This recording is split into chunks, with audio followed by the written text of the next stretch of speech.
कर्म, ज्ञान, योग तथा भक्ति की विशेषताएं।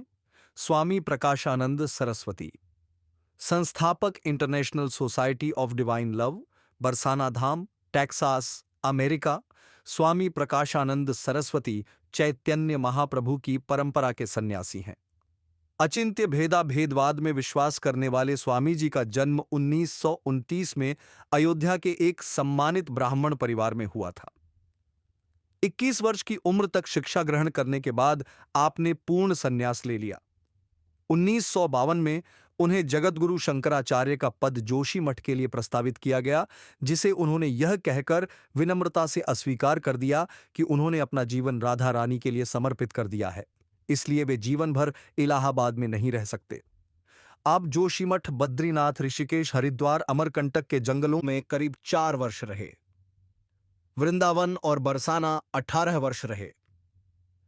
स्वामी जी ने अमेरिका के टेक्सास शहर में एक आश्रम बरसाना धाम की स्थापना की, जो करीब 200 एकड़ में फैला है। स्वामी जी द्वारा लिखित करीब 5 पुस्तकें और काफी ऑडियो और वीडियो टेप प्रचलन में हैं। कर्म सदकर्म, सदकर्म 2 प्रकार के होते हैं। एक सामान्यतया सत्कार्य करना, जैसे दूसरों के लिए सत्कार्य करना, जैसे दान, समाज सेवा, धार्मिक आराधना तथा धार्मिक व्रत इत्यादि, तथा 2 वैदिक कर्म कांडों को संपन्न करना, जैसे संध्या, अप्रिहोत्र यज्ञ आदि। कभी कभी पूर्णतया नियम पूर्वक वैदिक मंत्रों के उच्चारणों के साथ संपन्न किया जाता है। कई प्रकार की वैदिक आराधनाएं बहुत ही छोटी पर बहुत ही व्यापक स्तर की हुआ करती है। ये समस्त क्रियाएं वैदिक कर्मकांडों की श्रेणी में आती है। दोनों प्रकार के कर्म उस समय समाप्त हो जाते हैं जब उनके परिणाम सामने आते हैं तथा आगामी जीवन के लिए वे सांसारिक सुख तथा आराम प्रतीत होते हैं। इस प्रकार के सुख के काल, वर्ग तथा श्रेणी इस तथ्य पर निर्भर करते हैं कि किस वर्ग, श्रेणी या मात्रा में कर्म पूर्व जीवन में संपन्न किया गया है। किसी को यह नहीं अनुभव करना चाहिए कि मात्र निष्ठापूर्वक दरिद्रों की सहायता करने तथा मानवीय सेवा करने से ही भगवान से साक्षात्कार संभव होगा। मात्र शुद्ध व निष्काम भक्ति से ही भगवान का रहस्य ज्ञात हो सकेगा। सद्कार्यों से केवल देवलोकों का आभास कराते हैं, जहां पर सत्कार्यों को करने वाला एक सीमित समय के मायारूपी सुखों को भोगता है तथा तत्पश्चात पुनः अपने पृथ्वी ग्रह में लौट जाता है। कृष्ण गीता में इस प्रकार से कहते हैं कि जो व्यक्ति अपने इस वर्तमान जीवन में भगवान का अनुभव करने लगता है, वह मृत्यु के पश्चात ईश्वर लोक प्राप्त करता है। दूसरे व्यक्ति मृत्यु के समय से पूर्व व्याप्त चेतना की स्थिति के अनुसार ही सद, बुरी, स्वार्थी, दुष्ट अथवा भक्तिमय प्रवृत्ति उसी स्थिति में संसार में जन्म लेते हैं, अथवा मानव के रूप में, अथवा जीव की दशा में भ्रमजाल में फंसे विचारक जो भगवान के प्रति शुद्ध भक्ति भाव को नकारते हैं, अपने पाप कर्मों तथा भौतिक आसक्ति के कारण अंधकार में प्रवेश करते हैं। वैदिक कर्मकांडों की सीमाएं। 4 प्रकार के वैदिक कर्मकांड होते हैं। एक नित्य कर्म, यह नित्य प्रति प्रातः व संध्या काल में किए जाने वाले वैदिक कांडों से संबंधित है। 2 नैमित्तिक कर्म, इस प्रकार के कर्मकांड कभी कभी संपन्न किए जाते हैं। ये इस प्रकार के हैं जैसे कि नवगृह में प्रवेश करने पर वैदिक कर्म गृह प्रवेश का अनुष्ठान संपन्न किया जाता है, अथवा बच्चे का नामकरण संस्कार आदि। 3 प्रायश्चित कर्म, यह पूर्व में किए गए पाप कर्मों के पश्चाताप स्वरूप किए जाने वाले वैदिक अनुष्ठान के साथ की जाने वाली तपस्या से संबंधित है। 4 काम्या कर्म, यह कर्म क्रिया निर्धारित नियमानुसार वैदिक श्लोकों के उच्चारण के साथ वैदिक अग्नि अनुष्ठान यज्ञ के साथ संपन्न की जाती है, जिनमें एक या एक से अधिक 1 लाख की संख्या तक हवन कंड पृथ्वी पर रखे जाते हैं, जिनमें व्यक्तिगत इच्छा की पूर्ति हेतु आहुतियां प्रदान की जाती हैं। काम्या का अर्थ किसी प्रकार की मायारूपी इच्छा। सर्वप्रथम 3 कर्म सामान्यतया धार्मिक वैदिक अनुष्ठान हैं तथा ये सद्कर्मों की श्रेणी में आते हैं, जबकि चौथे कर्म का वेदों में कर्मकांड भाग उपलब्ध है तथा पूर्व मीमांसा में व्यापक विवेचन उपलब्ध है। काम्य कर्म कई प्रकार के होते हैं तथा इन समस्त क्रियाओं में अग्नि अनुष्ठान होता है, जिसे यश कहा जाता है। इसको संपन्न करने हेतु बहुत ही सख्त नियम निर्धारित हैं। स्वरतो वर्णतो व मिथ्या प्रयुक्तो यजमान ही नस्ति, षड्मिह संपद्यते धर्मः। इसका अर्थ यह है कि बिना किसी प्रकार के समझौते के कर्मकांड की समस्त आवश्यकताएं पूर्ण नहीं की जाती है, तो इस प्रकार से संपन्न यज्ञ के परिणाम घातक सिद्ध हो सकते हैं। यदि इनका पूर्ण रूप से पालन किया जाए तो यज्ञ के परिणाम सार्थक सिद्ध हो सकते हैं। इस युग में वेदों में वर्णित समस्त आवश्यकताओं की पूर्ति करना संभव नहीं है। उदाहरणतया सर्वप्रथम आवश्यकता यह है कि ब्राह्मण पुरोहित जो यज्ञ क्रिया संपन्न कर रहा है को धर्मनिष्ठ पवित्र ब्रह्मचारी तथा प्रत्येक श्लोक की अक्षरशः वैदिक व्याकरण में निर्धारित नियमों के उच्चारण करने की क्षमता वाला होना चाहिए। इस प्रकार के व्यक्ति को पाना एक कठिन कार्य है। यहाँ तक कि वाराणसी, जो भारत में आध्यात्मिक ज्ञान तथा संस्कृत शिक्षा का एक विख्यात केंद्र है, में भी कुछ ही संस्कृत विद्वान होंगे जो वैदिक वेदों में निर्धारित पद्धति से वैदिक मंत्रों का उच्चारण कर सकते हैं। यज्ञ में प्रयुक्त होने वाले उत्पाद एवं सामग्री पूर्णतया शुद्ध तथा पवित्र होनी चाहिए तथा उस धन से प्राप्त नहीं हुई हो जिसे सत्यता व निष्कपटता के साथ नहीं अर्जित किया गया हो।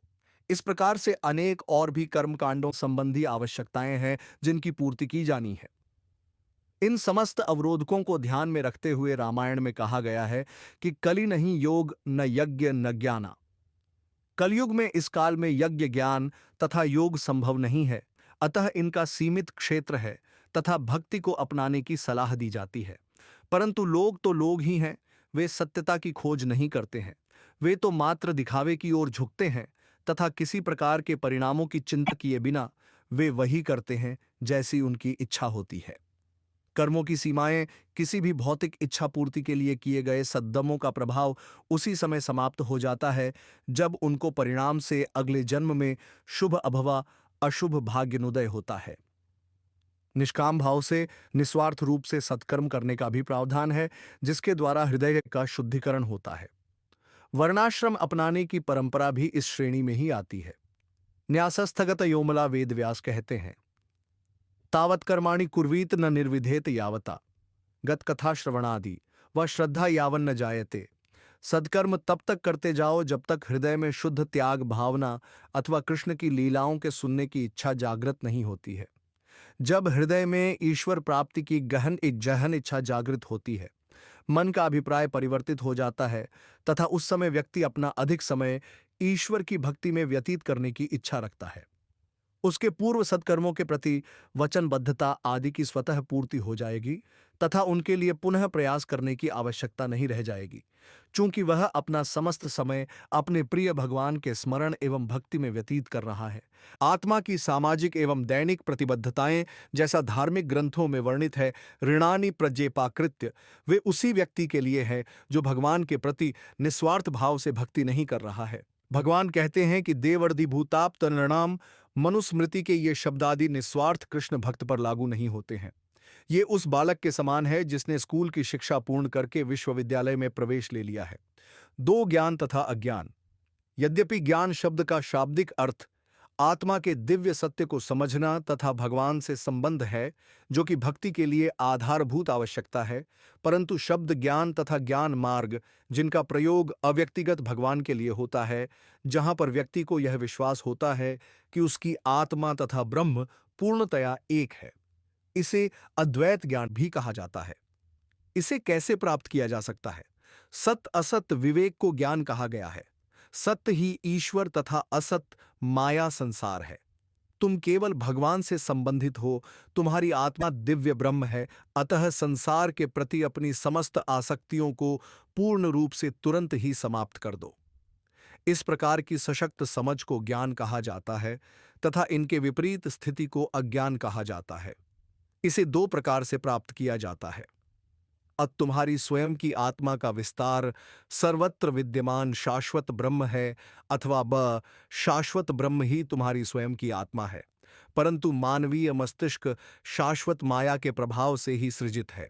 अतः इसकी स्वाभाविक रूप से भौतिक सुखों एवं आनंद प्राप्ति में आसक्ति रहती है तथा इस प्रकार से इससे यह सशक्त मत बनता है कि यह भौतिक संसार आनंद का क्षेत्र है। मानवीय मस्तिष्क का यह अज्ञान भी शाश्वत है, जिसके जाल से बाहर निकलना एक पूर्णतया कठिन कार्य है, क्योंकि वह पूर्ण रूप से चारों ओर से माया रूपी संसार से एकीकृत है। इस अज्ञान रूपी नासमझ से बचने के लिए उस व्यक्ति को गहन चिंतन करना होता है, साथ ही साथ में मस्तिष्क में ज्ञान जागृत करने हेतु सोच विचार तथा व्यापक मनन करना पड़ता है। इस बौद्धिक प्रक्रिया को स्वाध्याय कहा जाता है। कुछ उपनिषद, विशेषकर मांडुक्य, योग शिक्षा, संदेश, जाबाल दर्शन आदि इस ज्ञान के विशेष स्रोत हैं। पारस्परिक दार्शनिक भाषा तथा तर्क पर आधारित अन्य ग्रंथ भी इस विषय पर उपलब्ध है। उदाहरणतया विवेक चूड़ामणि, पांचाल देवी, योग वशिष्ठ आदि, जिनका मुख्य विषय नहीं है, जिसको उपरोक्त वर्णित किया गया है। स्वाध्याय का परिणाम पूर्ण त्याग में होता है। उस स्थिति मस्तिष्क में मात्र एक ही इच्छा निर्वाण प्राप्त करने की रहती है। यदि ऐसा नहीं हो रहा हो तो इसका अर्थ है कि कहीं कुछ कमी रह गई होगी। एक ही मस्तिष्क के दो पहलू होते हैं, बौद्धिक एवं भावनात्मक। मस्तिष्क का बौद्धिक भाग भावनात्मक पहलू पर नियंत्रण रखता है। सामान्यतया इस प्रकार के साधक संसार के प्रति आसक्ति, भावनात्मक आसक्ति किसी न किसी प्रकार से रखते हैं। यदि वे खुले मस्तिष्क वाले हों तो वे अपनी त्रुटियों को स्वीकार कर सकते हैं तथा इस प्रकार के आभास से उनमें त्याग की भावना अधिक गहन रूप से विकसित हो सकती है।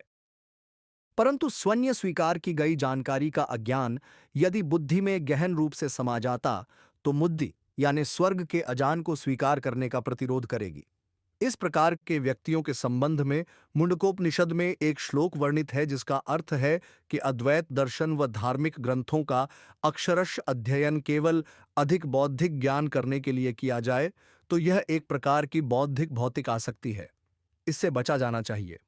ज्ञान के प्रभाव से वैराग्य होता है, जिसका अर्थ समस्त प्रकार के आकर्षणों एवं आसक्तियों से पूर्णतया छुटकारा है तथा वैराग्य का प्रभाव विनम्र हृदय में ईश्वर प्राप्ति हेतु एक इच्छा शक्ति का सृजित होना है।